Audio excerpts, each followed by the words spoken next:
think so. You ready to do this? Welcome back to Blessed Performance YouTube channel today, guys.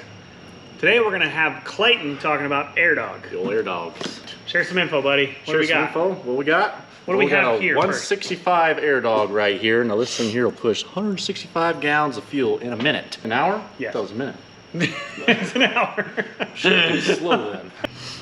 165 GPH. Oh, GPH, that's what it is. It's not GPM. All right, restart. Today, guys, we're gonna have Clayton. He's our special guest. Special guest. Today he's gonna talk about AirDog. Okay, so he's running an AirDog on his truck. So we wanted him to share what he knows. AirDog's a great product. Another great option for a fuel system. Clayton, what do we know? What we got here is a 165 4G AirDog right here. You got your water separator, fuel filter, and then your fuel filter here. Now these here are way cheaper than the stock ones. I know the stock ones in the 6.0 are like 100 bucks. These here are like 10 bucks.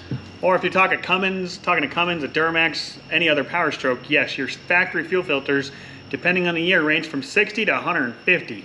It's way cheaper than the stock ones. So when you do the math, we've done the math. It was right around 100,000 miles, right, Clayton? Something like that, yeah. So if you own the truck for 100,000 miles, you will fully pay for this. 100,000 miles, that's not a lot of miles. No.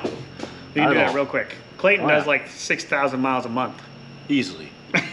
Yeah. All right, so you got your wiring harness here. You got everything you need to install this bad boy. 25 foot of hose, the wiring harness to make this bad boy run, and then your instructions.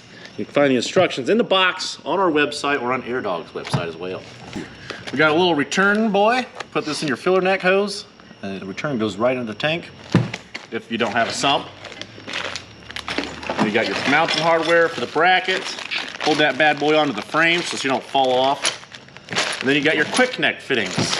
This is why I like AirDog right here, is because you got the quick neck fittings and easy. You just plug it in and clicks and you're golden. And then you got your mounting brackets. These clamp right onto the frame. The bolts that go through it. Couple of those clamps. Got your handy dandy zip ties. You always need these bad boys. All right, if you ever got to service this bad boy, you got the O-rings right here. Because Napa won't know what's going on there. No, they sure won't. Napa won't have these. Yeah, so this kit comes with everything we need, Clayton.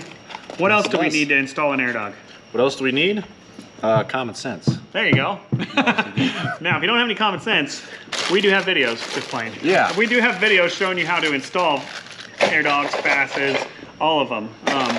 Realistically, you cannot go wrong with either an AirDog, a FAS, a Fleece, or a BD fuel system. They all produce quality fuel systems, guys. They all filter better than your OEM system. They all provide better fuel pressure than your OEM system, which you want to make sure that in today's world with injectors, with how tight the tolerances are, you want to provide clean fuel and good fuel pressure. It's actually kind of mind-numbing to think that your factory fuel system only filters down to 10 microns. These go down to 2. Oh yeah, these are way small. And your truck can fail without you even knowing because there's nothing that monitors it. We can hook up a light to this bad boy, a gauge to this bad boy, and watch it constantly, which is awesome to think about. Oh yeah, that definitely is. Okay, when it comes to like a 6.7 Cummins with a CP4 or a 6.7 Power Stroke with CP4, Duramax with a CP4, 6.4 Power Stroke with a K16, all those pumps like to chew themselves up and spit metal everywhere. This is going to help a little bit. Going to keep the metal from going back in. Oh, yeah. On the 6.7 Power Stroke, it's going to help prevent fuel contamination as well. Say you're traveling cross country, guys, and you have to, and you forget to stop at the big gas station. Well, you're in the middle of nowhere, Illinois, just random, okay? Just thinking somewhere in the middle of the country, and some podunk town and a fuel station that nobody ever stops at. Well, that diesel may have been in there for 5 years. All the rain, all the sediment that gets into that fuel tank, I guarantee your stock fuel system is not going to protect your truck. This bad boy will. That's the reason that we highly recommend upgrading the fuel system. One of the first things you do to your truck You're never going to go wrong with it. Oh yeah, you're never going to go wrong with the fuel system. It's always going to help out your injectors and your stock fuel pump and everything. Be sure to click like, subscribe, follow, blessedperformance.com. Give us a call, 1-800-577-2698. You can talk to Clayton, me, Adam, Jonathan. All of us will share some information about this. Check out our Facebook or Instagram. We'd be glad to share some information and find the pump that's going to work best for your truck. Nope. It's a win-win. Any other tech tips there, Clayton? Not that I know of right now. Buy this to keep that out of your truck. Yes. This is good for you, not good for the truck.